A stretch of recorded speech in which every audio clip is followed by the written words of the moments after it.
নমস্কার বন্ধুরা, লাউ পাতা ভেটকি মাছের পাতুরি বানানোর জন্য আমি ফ্রেশ ভেটকির কয়েকটা পিসের মধ্যে নুন আর হলুদ ভালো করে মাখিয়ে আধা ঘন্টা রেখে দেবো।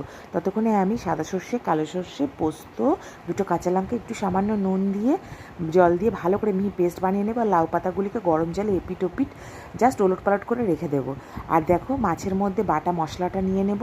বেশি করে কাঁচা সর্ষের তেল দিয়ে মাখিয়ে নিয়ে এক একটা লাউ পাতার মধ্যে এক একটা মাছ, কিছুটা মশলা, একটু সর্ষের তেল, একটা কাঁচা লঙ্কা দিয়ে ভালো করে মুড়ে প্যাকিং করে নেবো, যাতে একটু মশলা না বেরিয়ে যায়। এবার একটা ফ্রাইং প্যানের মধ্যে হালকা তেল লাগিয়ে মাছগুলো দিয়ে 7-8 মিনিট করে ঢাকা দিয়ে এক পিঠ ফ্রাই করে নিতে হবে। এক পিঠ ফ্রাই হয়ে গেলে আবার ঢাকা দিয়ে 7-8 মিনিট ফ্রাই করে নিলেই তৈরি আমাদের লাউ পাতায় ভেটকির পাতুরি। অপূর্ব খেতে হয় গরম ভাতের সঙ্গে।